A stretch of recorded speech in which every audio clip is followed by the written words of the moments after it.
beautiful, and would you have it any other way? It's a battle for fourth with Team Liquid involved. I like how it's not a battle for third, it's a battle for fourth. The loser gets fourth, and the memes write themselves. TSM have looked the hottest, though. They are 8-2, I believe, in the last half of the split.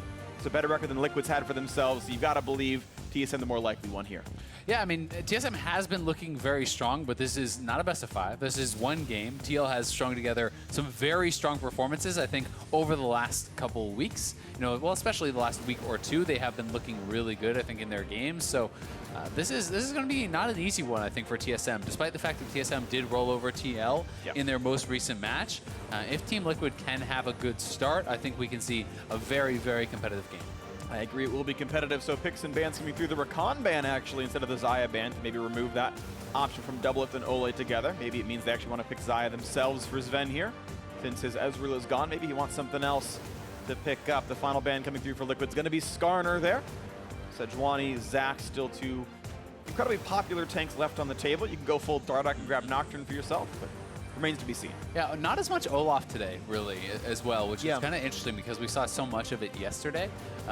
But either way, that is still available. We'll have to see what the final ban is going to be and where the priority is really going to fall. The guys on the desk talked about, you know, their assumption that the blue side was because of Ryze priority, and it's looking like that very well may be the first pick here. Yeah. But Bjergsen certainly has a lot of champions that he has been comfortable playing. He has been looking fantastic on the Syndra recently. You know, Zira is still available. You can even go for something like the Cassiopeia, which can be considered a pretty good matchup. Orianna is available, which can give Ryze some difficulties. Like, there's a lot of matchups here that Bjergsen can choose from, and the early Tristana would be pretty interesting because that is something that in the past, Doublelift had been liking to play so much, but they're actually not going to go for it. And you know, in the last couple of games, it's been all Jhin for Doublelift, so you know, TSM could be trying to preempt that a little bit and say, okay, what is a good matchup into what Doublelift is liking to pick and try to grab that early.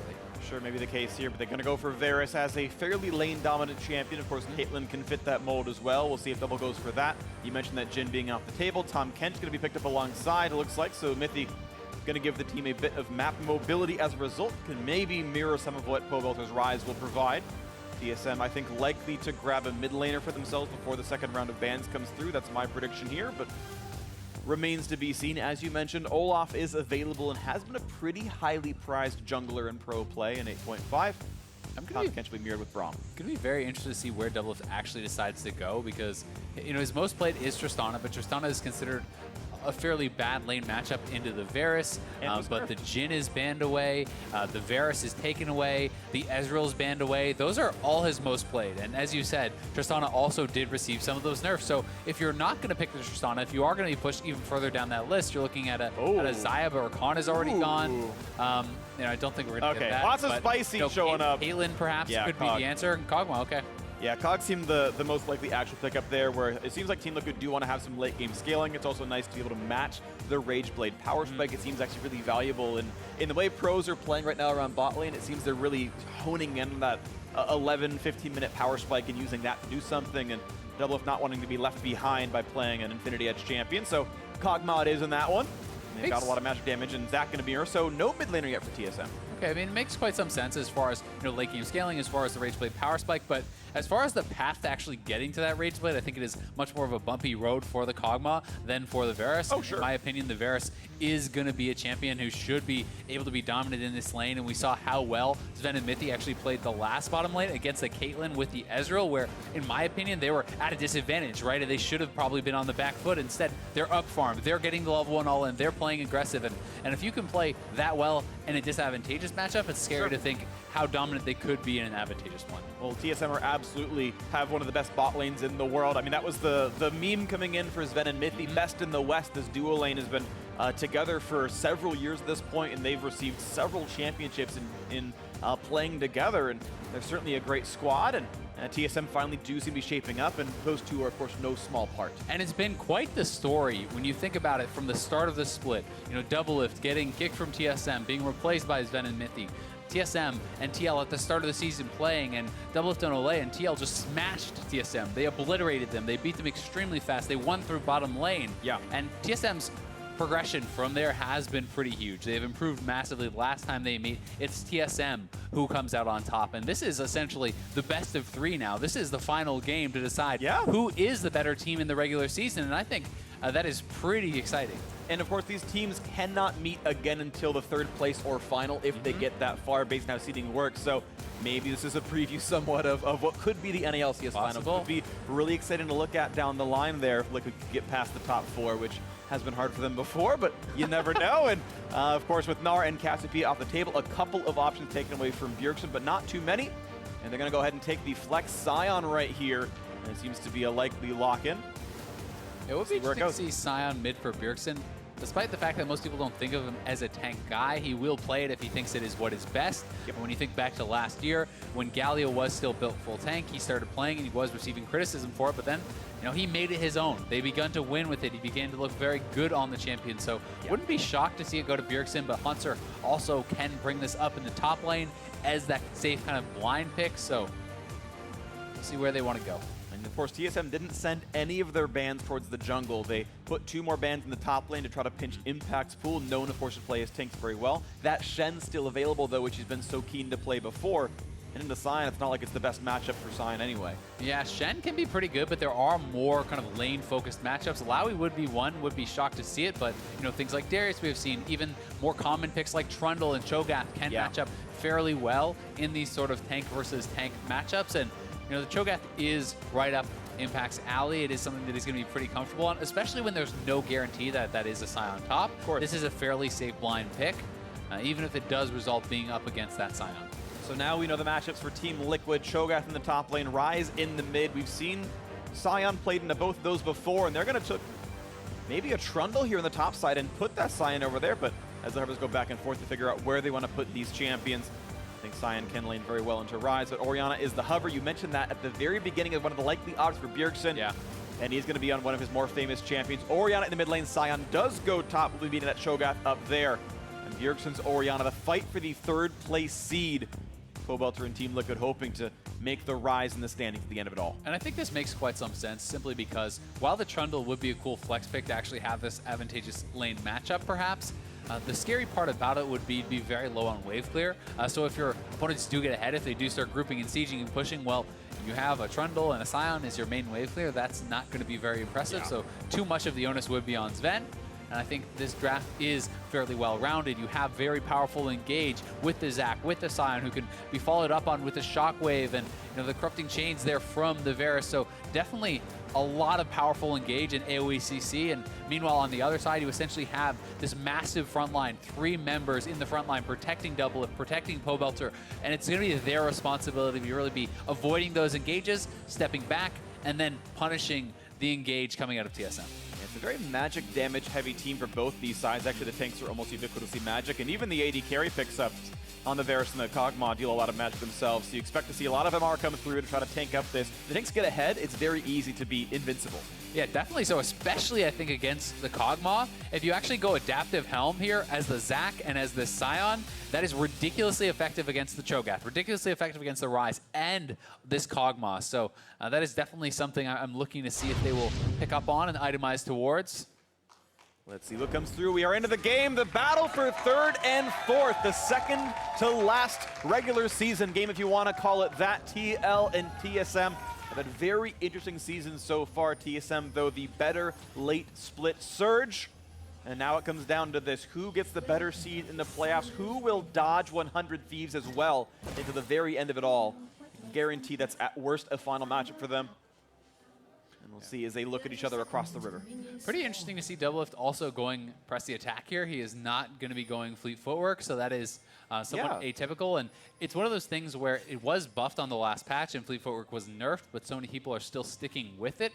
And also when we talked about the fact that, hey, this is actually a fairly tough lane matchup for the Kog'Maw going into the Varus, that makes it harder, right? There's usually in laning phase, you're not getting 3 straight auto attacks off in a row, and you're not going to be able to actually force that out, whereas your opponent is going to be constantly healing up, and they're actually surrounding Impact here on the top side. This is some decent damage on Impact. We'll now have a stun for a little while from Mithy as they wait for the Q cooldown, and Rupture lands on it too. Ignite is used, which feels a bit brave, but It does mean he might have to take a recall back. And now lot of Smithy PL is is coming here. up. And now suddenly TSM a bit surrounded. The rest of the squad coming in 2 versus 4. A big chomp comes down from Sion trying to walk away, but Ole's going to land a slowdown here. And Mithy's still on the wrong side of this one as the blue buff spawns up. And now Bjergsen joining the fray as well. So far, everyone's going to live, but Tom Kent still not in the best of spots. Mithy is going to get a blast cone out, and everyone's going to survive.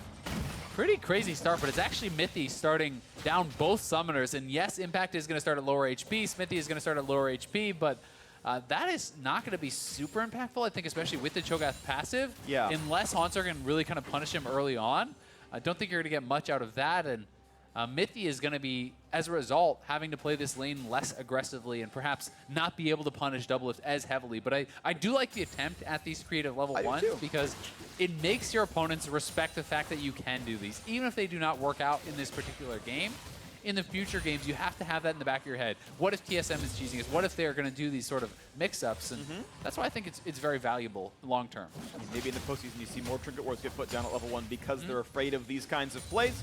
But as it stands right now, in this game, TSM are down 2 summoner spells in the bottom lane. Impact lost some HP top side, but don't expect them to lose too heavily against a Sion matchup. As the mid lane is going back and forth, the quick push going Bjergsen's way, shoving in, shoving in, shoving in. And we'll see when the first recalls do come through. Spellbook Pobelter will have TP later on in this one. A cleanse for Bjergsen, but sitting on Airy means he will not have map mobility later on in this. It's going to be, I think, a lot really about the mid and the bottom lanes in this game. That is where so much of the damage is coming from. Both of these are 2-threat teams, and if your damage dealers do get too far behind, as you said, the tanks can very easily outpace you, especially when it is more of a kind of one damage focus, as so much of the damage coming out of both teams is magic. Yep, absolutely. All right, now, of course, an equal game. The very early landing phase has been no major issues. And we see as the junglers path around, the eastern jungle is clear. Mike getting back to the top side now, looking at maybe Krugs, and that's basically it. The 5 camps are already down. No Scuttle Crabs killed yet either. Smithy finishing his 5 camps, and he's going to recall leaving the Gromp alive. Being that his opening item was a Hunter's Talisman and not Machete, he opts away from the single target camps, getting rid of the AoE ones instead. That's just intelligent pathing based on your opening items. So, quick tip for the junglers out there. Your items should probably match the camps you're killing. Yeah, definitely the case. And Mike Young is ending up on the top side of the map here, but theoretically, could look to put on a little bit of pressure if Impact is pushing out too far. You may be able to chase him down, especially in combination with the Glacial Augment the Haunter is running. That slow can be very, very dangerous to deal with if you're too far up in lane. And you see Pobelter has gone back for the early TP, grabbing that tier, starting to stack, and you have the opportunity here when you do get that earlier base with a teleport to try to keep your opponent in lane. You want to try to make Bjergsen stick around, maybe be able to run him out of resources and try to get an advantage there, not allow him to get that early base. Yeah, for now, Bjergsen's resources are pretty good. He's still got both his potions and more than half full mana bar, but you're absolutely right. If you can force him to stay in lane, down items against you as you're stacking up tier and he's buying nothing, that is what you're looking for. We'll see Pobelter and Smithy can make that happen. Maybe even a mid lane roam if Ole can get out of that lane. Right now, TL are shoving that one up, so there is maybe that chance of a roam happening. You can see Bjergsen tried to push in, and here comes his recall sitting on about 1,075 gold, right about a Lost Chapter money. Yeah, I'm probably going to wait for that Lost Chapter if he doesn't already have it when he does go back. Could be a pretty powerful buy, but it's actually, okay, so he's going to go straight for the tier. And this does allow him to go for boots as well, which is going to be pretty helpful in avoiding some of the skill shots and kind of staying a little bit safer against both the Rise and the Sejuani. So certainly a very respectable choice here as well.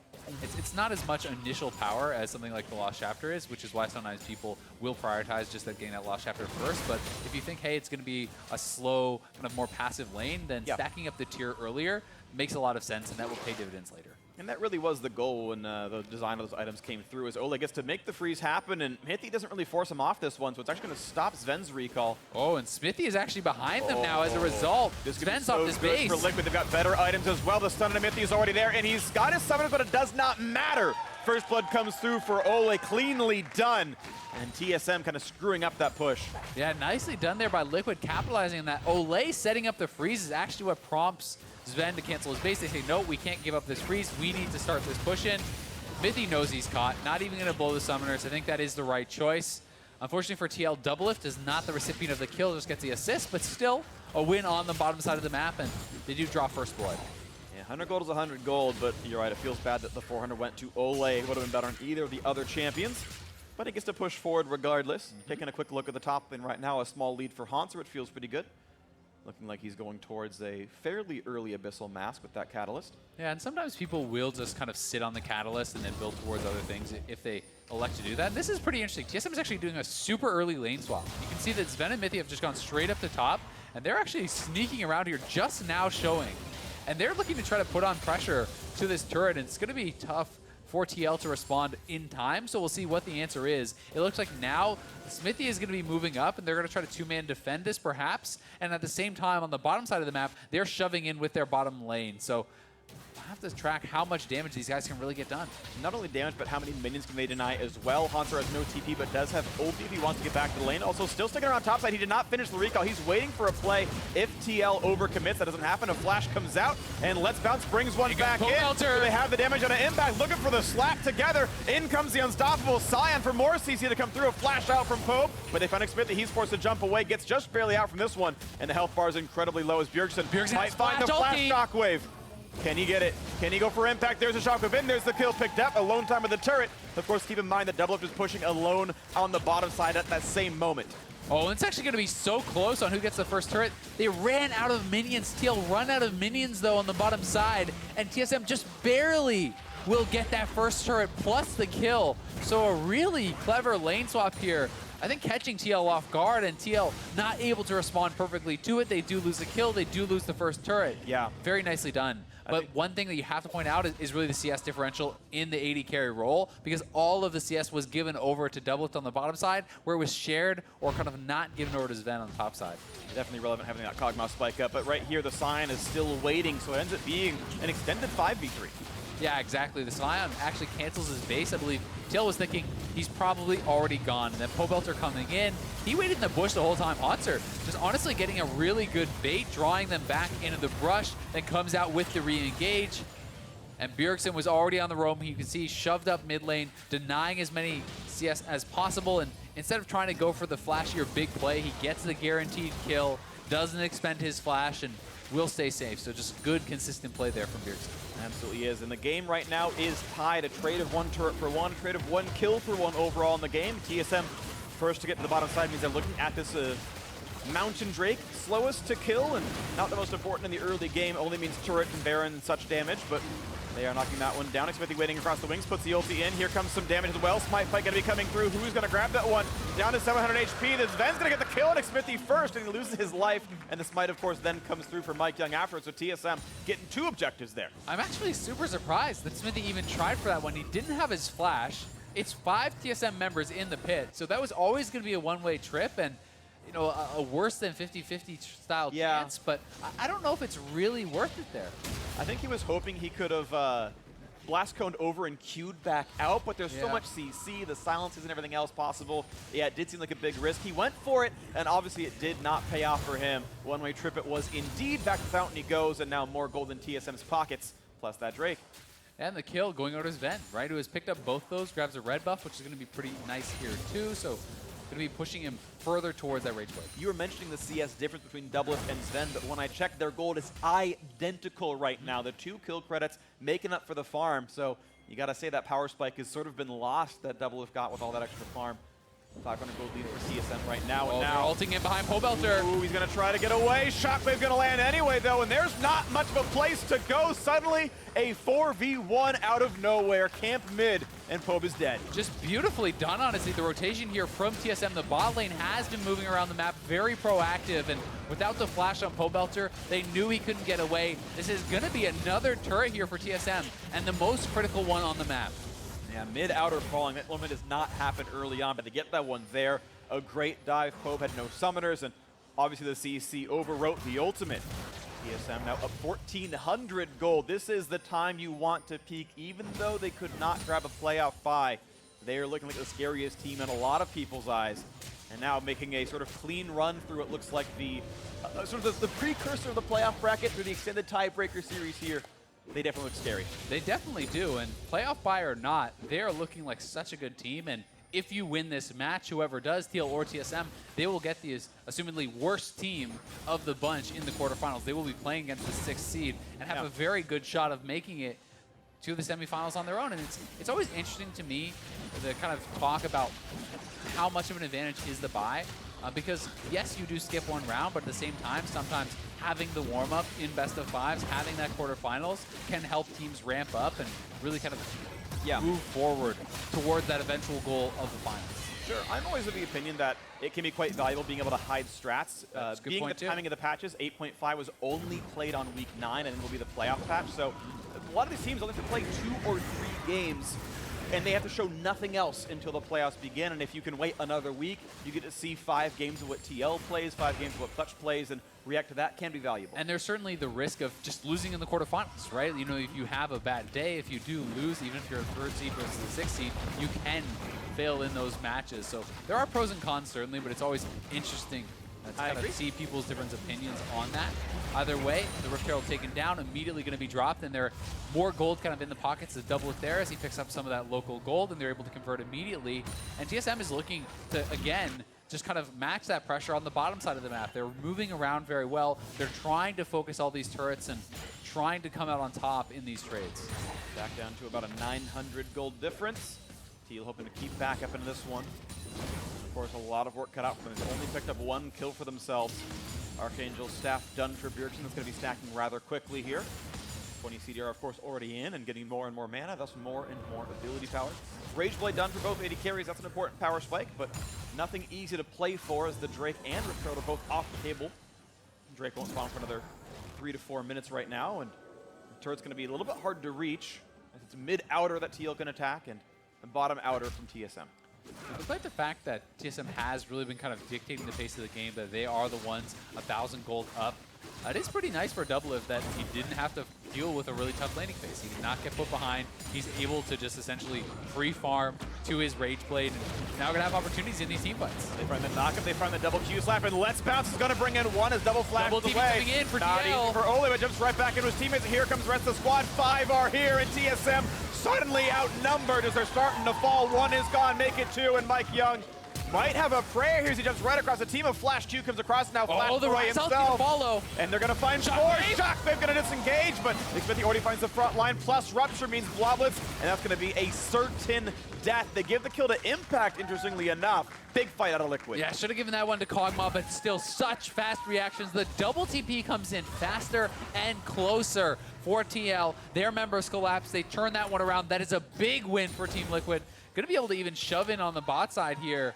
More farm in the pocket of Doublelift. And it's gold, gold, gold in the favor of Liquid now. This fight really good for the blue tide. Yeah, definitely the case. Doublelift able to create some space, flash back, avoiding the Varus ultimate, which was key. And look at where they're TPing in compared to where Haunter had to TP in. He didn't TP in over behind the turret. There was a ward right there. There was a ward right there, but you know, he didn't choose to do that, or perhaps did not see it on the map. And either way, you know, in this case, he probably wouldn't have been there in time. Probably would have just given over another kill, but it is 3 kills on the play for TL, and really big swing. Absolutely huge right there. 600 gold now puts Liquid ahead, and well, maybe that story's going to be dead. It will not be the 4th place end for Liquid, even though you thought the story wrote itself here. Let's see what comes through. It's going to be interesting still as time moves on. Drake's up in 5 seconds. We'll see if TSM can grab this or Liquid will. And some really big completions, again, coming through here for TL. You can see the priority on the Magic Resist. 4 Merc Treads already bought up by TL. 2 Abyssal Masks coming through already, and that is going to make them so tanky against a lot of these members, as it is, you know, a fair bit of mixed damage coming out of Sven. It's pure magic coming out of the Zac and Bjergsen here, and even the Tahm Kench. So it is one of those cases where those items can make you so much more tanky than you would initially anticipate. They're going to be the ones to hit this Mountain Drake now. Team Liquid seem to feel much more durable here on this one. We'll see if anything happens on the TSM side. They're pushing the mid lane wave. There's no turret to attack. Wards dueling, fighting for vision, but 2,000 HP left into this one, unless there's going to be some kind of steal attempt, and it won't happen. A chop comes through for Impact. The Mountain Drakes now across this map have been traded.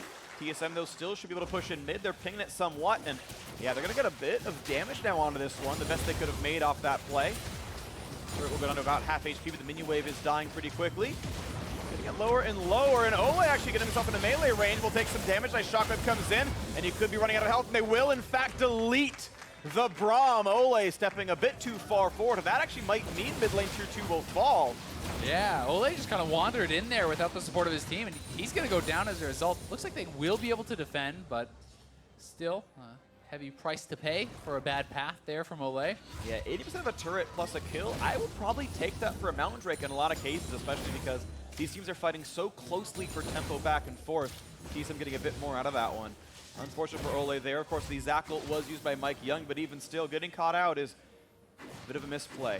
Double going to kill off a ward. He's building that Zeal. He's going towards an early Hurricane. We don't see that build that often out of Kog'Maw. It's normally a wit's end, but exactly, and a bit more offensive. Especially against a team like this, you would be expecting perhaps that he might want that wit's end, but at the same time, I can understand when you say, okay, I have 3 tanks in front of me. It's their job to keep me safe, yeah, and I'm supposed to be the one dealing damage. And it's 3 tanks from them. Triple melee is always the calling card of building Hurricane early on, so Double is a player where I often malign him for his build choices. I like Hurricane second a lot in this game, and I'd love to see Ruin King third because he's fighting triple tank, and that is the build you want to look for. So far so good from that prognosis.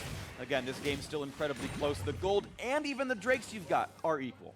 Something I always like to track when I'm watching Cho'Gath players is how they elect to use their feast. And Impact has not been using it very liberally. You know, 17 minutes in the game only has 3 feast stacks.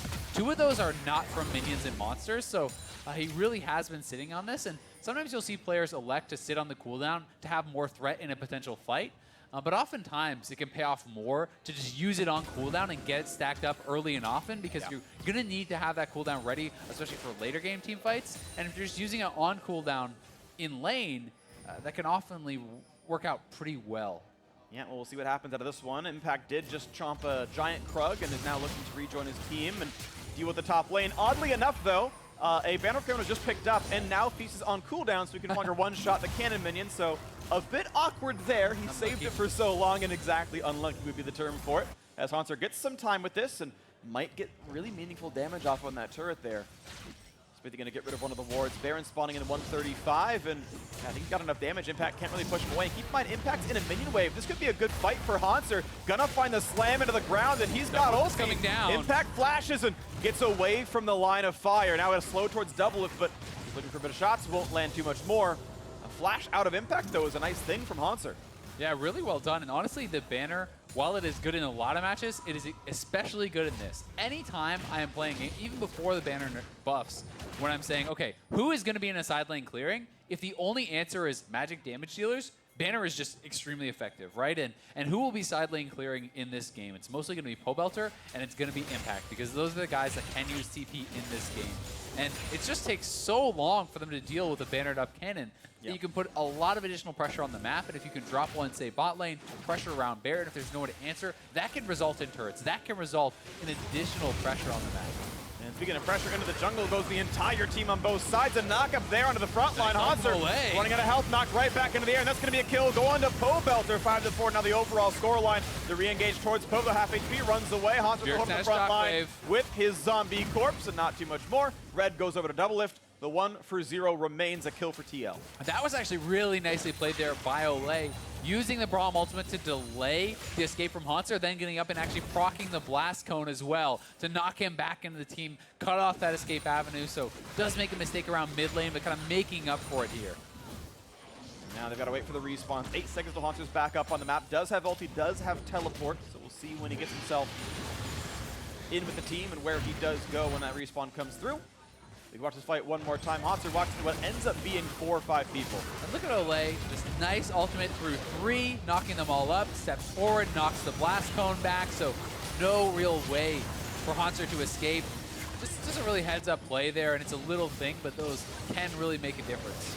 Yeah, a kill often means more than just a single kill. Team Liquid actually able to walk in and steal a blue buff as well. It's not just the 450 gold as Haunter summons yet another banner minion. And if no one comes down to support this, he will simply be hitting Impact while Impact is trying to hit that banner. This will get up to the turret, and you can see... If he's willing to feast, it's not so bad. But he is going back to base, and we'll see if he does decide to go back to the bot side, if they're going to move anyone around. And yeah, as you say, Feast definitely is a good answer, and he actually has his own banner now. There you go. And does deal a lot more physical damage, so it is easier to deal with, but still not super easy. Of course not. So we'll see where these players now go. Up to the top river is going to be TSM first to the play this time around, but they're facing a Scuttle Crab that Liquid got. But they can get rid of the rest of the vision. That's still 30 seconds alive, so no Baron sneaks for them.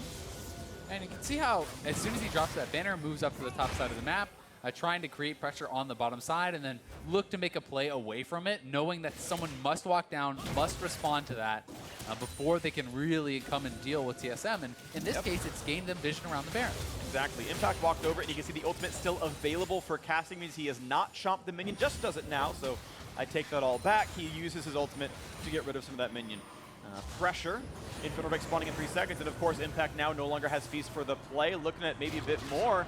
Can they separate them? As Mithy has of course brought in the players, and now gonna spit a Varus, and Impact does not have flash, does have on the Baron, they just rise ulted in the pit. What a good play out of TL. They're gonna trade Impact for a Baron. Worth it every there, though. time. He could try to steal this. He's gonna ult into the pit. But look at that, it's at 2600 HP, so now he's got to save Flash for that one, or a Blast Cone, 700 health, the Flash forward. Oh, it's going to be grabbed up by Rise. Poe Belter gets a trade of a kill via Shockwave, but now Sion's going to find himself some more prey. Smithy does have Flash if he needs it, trying to cut away from the team, but now he's got nowhere to go, so this will be TL losing 3 people as payment for grabbing Baron, assuming they can actually kill off Smithy. He's still running away pretty fast. Might have a chance to get out here, but I don't think so. I think he's going to be run down. Maybe just trying to waste as much time as possible. But you can see TSM is even pushing on the bottom side of the map, and Smithy does eventually go down. Bjergsen picking up a couple kills is so strong. For a second there, when I saw the kill indicator pop up, I was like, did Bjergsen just steal that Baron? That would have been nuts, but not the case right here. However, it does mean Infernal Drake goes TSM's way as well. In pure gold, 3 kills is worth a Baron buff. In Infernal Drake versus just the buff, that's a bit of a trade. But I do think that it's a smart response from TL, knowing they can't answer that play on the bottom side. This is decisive. They go straight for it. Ult over the wall. Unfortunately for them, because they committed both the Sejuani ult and the Braum ult to try to zone out Mike Young, they are not really equipped to actually take the fight thereafter. So they have to back off. And now it becomes, how much can you get with the Baron buff? You gave up 3 kills. You gave up an Infernal Dragon. But if they can knock down a couple turrets of their own, then it becomes much more worthwhile in the long run. Chomp. Yep, Impact willing to commit Feast to that Banner of Command. It does mean it will remain on cooldown consistently, and that can be, of course, important to play around, but it does not get to push that easily by itself. Gold, still identical. TSM, as we've been saying, have the lead of this Infernal Drake, but TL have the lead of a 2-minute-long Baron buff on their 2 major carries. If that buff can do anything for them, it'd be a good time to make the power play happen, but Liquid, maybe not destined to gain too much more gold right now. They have yet to pick up a turret for quite a while, as mid lane outer still stands. Doublelift Evil even picking up the Merc Tread. So 5 Merc Treads on the side of TL. Really prioritizing the MR, really prioritizing that tenacity for the CC reduction here against the magic damage and CC heavy team that TSM has put forth. And it looks like Doublelift is going towards the Blade of the Rune King, as you had kind of hoped he would. Yeah. It is extremely powerful at punching through these tanks. When you look at the Scion, the Zac, and this Tahm Kench, you have the Hurricane, can hit all 3 of those. You have the percentage HP damage, which is also going to be very, very effective there from the Blade of the Rune King. So this is an ideal build at tank killing, and I think that's what he needs to look for. Meanwhile, Tank's trying to kill him, but only the front line is grabbed. As Ole forced to flash right back out, and the stun comes through. What are they going to get? A lot of damage, and Braum is going to go away until Winter. That's a kill picked up. Sorry, Santa, you're gone on this one. A nice Shockwave, going to get Impact. Xmithie actually disrupts the jump forward, but a slow is going to land, and Impact will lose his life. A kill over to Sven. 2-0 TSM, Baron buff or not, and have to go to the top lane for some more fun. Yeah, just a nice engage there from Mike Young. They find a couple of kills. Ole having to expend both his summoners there too. Impact down 2 summoners as well. Nothing really used from TSM besides a couple ultimates, and that is a much more expensive fight for TL, and it's one that they lose. Absolutely. TSM getting better and better now as time goes on. The team that initially was getting a lot of early game leads at the beginning of the split and then just could not convert, and they couldn't play aggressively enough. They've, of course, improved that quite a lot throughout time. A lot of that being on Bjergsen, 4-0-4 in this game. Quietly been a huge contributor so far. And also, when you want to talk about intelligent builds, the early Void Staff from Bjergsen makes so much sense when they're already stacking all this MR. So here's TL pushing up very heavily. Ole trying to hit that Braum ult. It does nail Bjergsen, but of course it is unstoppable on the Zac, so they couldn't actually stop that. And Hots are flanking him from the side with the Scion ultimate. Impact arrives, but the fight is essentially already lost, and he's going to get taken down in the extended play as well. And more tank busting coming through on the squad as Bjergsen. The Haunting Guy is also a very good long team fight item, but actually building towards death cap right now. We'll delay Leandries here in this. It will, but it's one of those things where a lot of people are really loving the 10% damage passive. If you're Oh, saying, it's great. It's going to be a slow fight. I just commit to this Haunting Guise. I get that. Then I go back into the death cap, which not only will increase my damage a lot, but also increase the power of the shielding to protect Sven and kind of give you some more oomph in those team fights. Because when it is tanks versus tanks, any sort of shielding that you're offering is that much more valuable because it's less about these instant kill bursts and more about the sustained fights where you can get multiple shields off. Absolutely the case. 800 gold lead for TSM. They're going to defend mid on this one, but they're outnumbered here, so some shots coming through. Double should feel safe with the Bioarcane Barrage on, puts plenty of attacks on towards that turret. Even a quick stun towards Mythy puts him at 1/2 HP, but the turret will not fall. Not enough autos came through. Wait for the next round here as they have to kite away from Haunter. Sion's very tanky. Push it down a minute. Push it down a ward. It is pretty cool too that we're at this point in the game with press the attack here on Double. So he is, not only the items, it's the runes as well that are all pushed towards being able to deal with the front line. And the question becomes, can he do it even with all of that? Pole Belter is up, pushing on the top side. Impact is dealing with minions down on the bottom side, and he is going to have to not only position very well and kind of avoid the initial engages, but he's got to constantly put out damage because Ryze is, I think, very poor at actually killing off these frontliners. And they're looking for another play on Impact. Might be true. 3v1 though, the knockup easy onto Impact, and he can't really knock down Mythy easily, running a bit lower on health, but Impact will indeed fall a second time in a row. They picked him off in this side lane by himself. Thanks to Tom Kench ultimates. That turret is going to drop, no problems at all. Sven up to 5-1 and 3. He's doing pretty nicely damage-wise, building towards the Ruin King himself. TSM have been much faster on the plays. They've got twice the kills this game. And a lot of that is because of their fantastic usage of the Tahm Kench Global. Mythy has been everywhere, rotating around with Sven, catching people out, using that in conjunction with the Glacial Augment and all the CC that Sion can put out. You're getting slowed down, then all of a sudden these two people appear, and it's so much CC that's going to come in. And because Mythy's been part of so many of these fights, he's gotten a lot of gold for himself as well. An adaptive helm is done. He's been actually able to build selfishly to sit in the front line, withstand double, withstand Ryze, and walk in and make it a 1-for-0, not a 1-for-1 trade kill. And we are seeing more and more of those adaptives picked up. That was kind of what I pinpointed as really the most effective item any tank on TSM can build this game.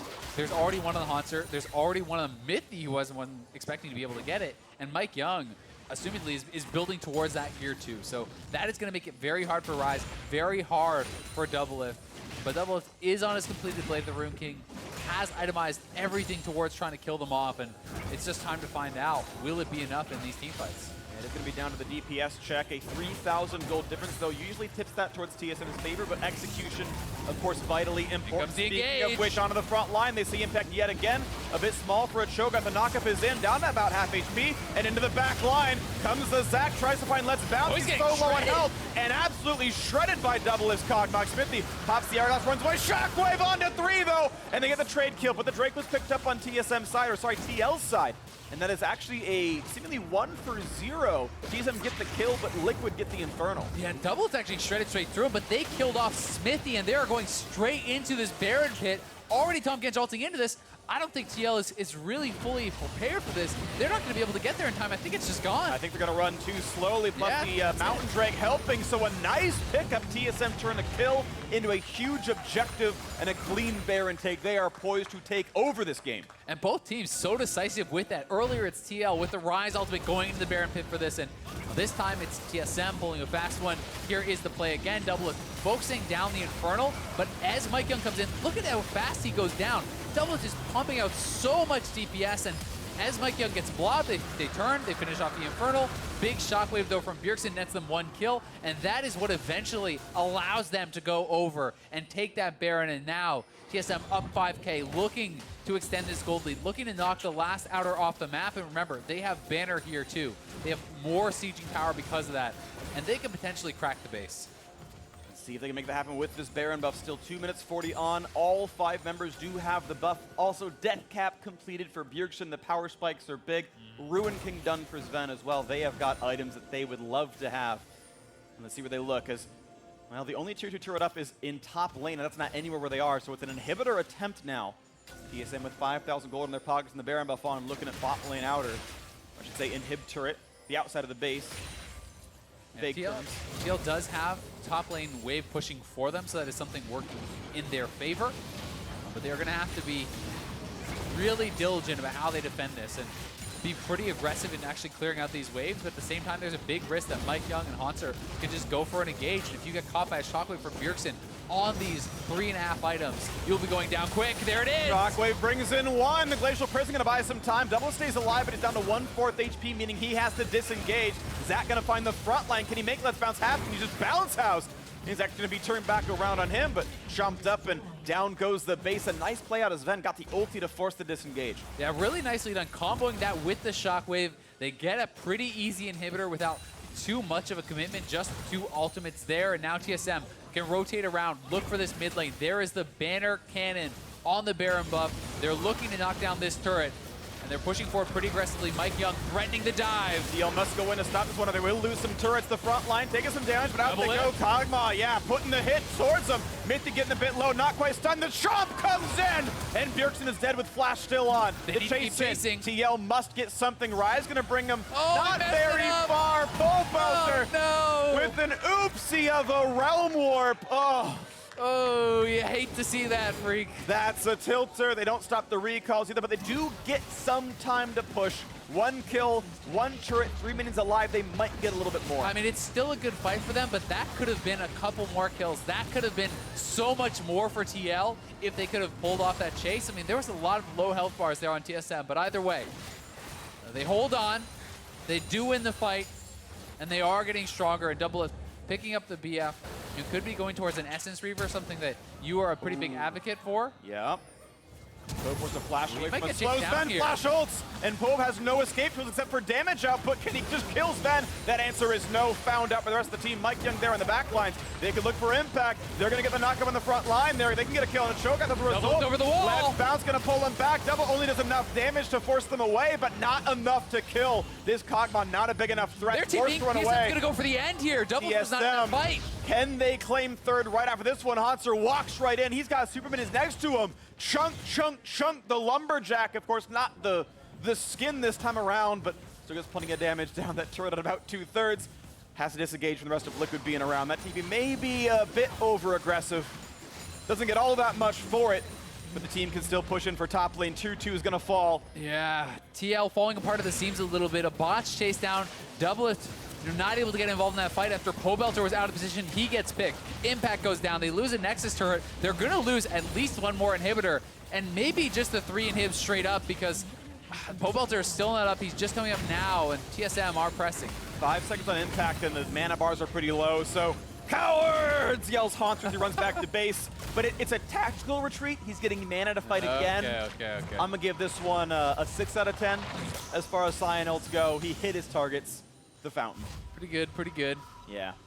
But Doublelift is working towards that Essence Reaver. There's the call field, so can confirm that is going to be the build. And he needs to have so much effectiveness. And that was an awkward fight because even though it was a 4v4 after Impact or after Pobelter had gotten caught out, he was over the wall and perhaps expecting TSM to engage further into them. So he wanted to be in this position where he could fire at them. But TSM did not really take the bait. They instead pull Impact back, take him down, and if Doublelift isn't getting damage out, there's no one that's going to kill these tanks. He needs to be the carry in these fights. He needs to step up and have a truly star performance from this point. Well, if you want a star performance, he's 500 gold from finishing Essence Reaver. That's going to be what it takes to get the rest of the item in. So if they can wait 3 minutes without losing their base, that's going to be a power spike in. But how well can the front line hold? 7,000 gold is a pretty meaningful difference in TSM's favor. And it's also so much map pressure with the 2 inhibs down, and Elder is coming up, Baron is coming up. TL essentially needs to force a fight right away to be able to challenge for this Elder, and they need to engage, they need to win the fight, get the Elder, get back to base. Elder's alive, not going to be landing on the Hanser, but that sign is very tanky. Sedgels only gets the stun on the back line, but there's no follow-through on Bjergsen. Now they've got some time shooting up at Sion, and this time he will ult for a disengage, but the health bar getting pretty low at 1k. He stays alive. Warmog's still in the inventory, means he'll heal up shortly. And TSM just need to buy time. Look at the mini waves in top and bot. TL is going to have to call it off. They're going to retreat, it looks like. They need to get back to base and defend their Nexus, so no chance of a steal. Smithy's zoned out. Hanser, Mithy, Bjergsen, the 3 of them, making sure that can't happen. Mithy, ulti gets interrupted. There's the Elder picked up. Where's the big play coming through? Is they might still be trying to chase, but nothing to be had there. A flash out for Smithy for a disengage. Elder on TSM. Yeah, and that's just the map pressure of the inhibitors being down, and now TSM can march down the mid lane with this Infernal being amplified by that Elder Dragon. Doublelift doesn't have 15 time gold. to get back to base to actually get the Essence Reaver. Yeah, basically this minion gives Essence Reaver, but they're gonna have to give up the inhibitor probably anyway and fight for the Nexus itself under the protection of those lone turrets down there. One of them, of course, has already fallen. There is so little of the base left to defend. The final power spike of the regular season for TL. And TSM is going to try to make it no chance of a comeback. They were threatening going over to that Baron, and They looks might like still. they actually call it off a little bit. It's Sven wavier than Baron. still over there, so they are going to move over as a 5-man squad now, straight onto the Baron. I don't think TL have much of any chance of contesting this, but at the same time, if you cannot contest that, can you really stand up to the Elder Dragon plus the Baron buff with 3 inhibitors down?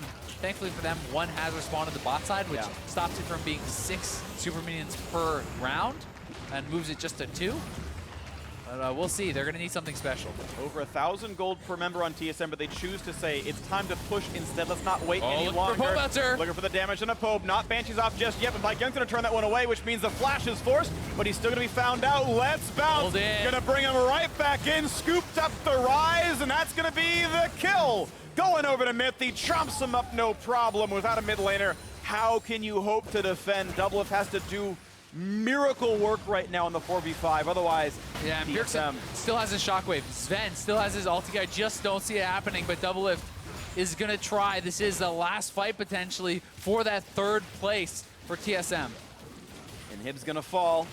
Taking their time. They've got 30 seconds to play with the balls forward, looking for what Bjergsen's going to find. Doublelift is the one to watch. Found with the slow. Gets away from it, though. Gets some time to shoot the front line now. He's going to take down Mike Young to Bloblitz. Waiting for some damage to come across. Ole's going to kite back. They get the kill onto Xmithia already, though. So 5v3. Turrets falling, and Doublelift just cannot find the right targets. The tanks will not go down. A double for Sven. Nexus over. TSM claim the 3rd seed in playoffs.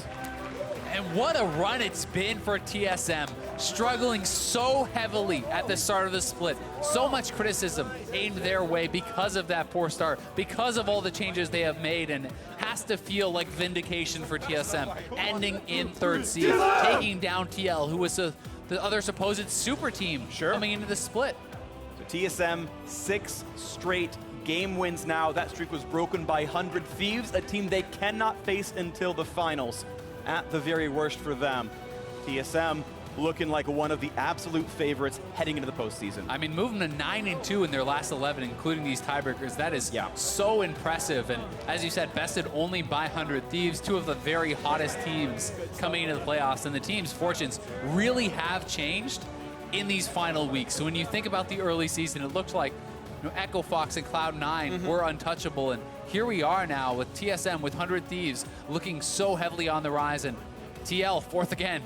TL 4th again. I want to give a special shout out, by the way. It was a guy we saw in the audience, Derek, wearing the TSM cap. He's been into like every TSM game ever for the last 2 years straight. He's been there so much, the players hugged him as they walked off the stage. Play it back on YouTube. That dude's the biggest TSM fan I've seen in the last couple of years. I wanted to give him a shout out at some point. Finally got the chance to here. That guy's been awesome. Yeah, well, shout out to all the fans for sticking around. I mean, true. this is 9 straight games, freak. So give yourselves a round of applause for that one. That's I mean, true. We are contractually obligated. We are contractually. There he is right there. Thank you, camera. Thank you, director. Oh. That guy's been there for years. I appreciate you as a fan. So TSM, number 3 team heading to the postseason. TL are 4th. Of course, the memes write themselves. Next up is going to be that battle for 5-6, though. And as we know, TSM looking the sharpest. You don't want to be 6 and face them first. That is a rough quarterfinal. It really is. And, Clutch, while they are in that same match against C9, they have really struggled against the teams that were kind of, so to speak, above the line.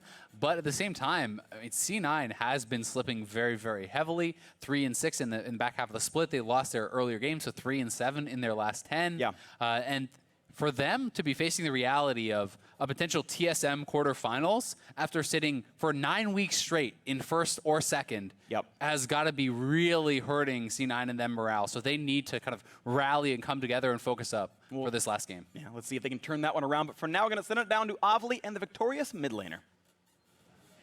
Thanks, guys. First of all, Bjergsen, on behalf of the entire NA community, I just want to thank you for keeping the Liquid 4th place meme alive. Thank you so much for that. Round of applause. Secondly, congratulations on the victory. After a long day, you have taken down Team Liquid in a split-long best of 3. Now that the regular split is over, how are you feeling? I feel better knowing that we ended up in, is this third place?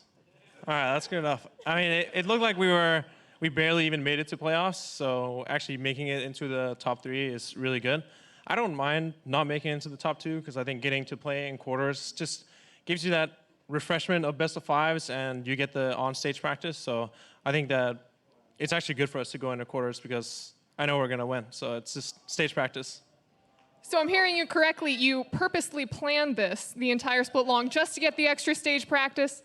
No, I wouldn't say that, but it's just making the positive out of the situation win. I think there's positives in the bye and there's positives in playing in quarters. So that's just what I'm focusing on. I'm just joking around with you, but you are up for MVP candidate once again. Why do you think that you deserve it? I don't know if I deserve it. I think in the beginning of the split, I didn't look very good just because our team wasn't very good. I don't think necessarily that I'm playing much better now than I was in the beginning of the split. I just wasn't able to flourish because we didn't have good synergy. I didn't have good synergy with Mike or communication with the team. I think probably someone who is more consistent throughout the split deserves it more than me. But if anyone wants to vote for me for MVP, of course, I'd be happy to receive it again. This may be a strange question, but do you think anyone on your team may deserve it more? Oh, man, that's really hard to say. I think Mike definitely deserves... Oh, he can't be rookie of the split anymore. But I think Mike really has... He's improved so much in the last few weeks, and he really carried a lot of these games. TL banned his Skarner because I think he played Skarner 3 times today, carried every single game. And I think it's... Not to put down my teammates, but I think there are players on other teams that I've seen playing really consistently well, whereas our team, we've had too many ups and downs. So I would say... For the MVP, it would probably be someone like Febvin, Smoothie, and Darda. Well, thank you for that input and congratulations again on your victory. Wish you the best of luck when we see you play again on Sunday. And for more on the game, let's hear from the analyst desk.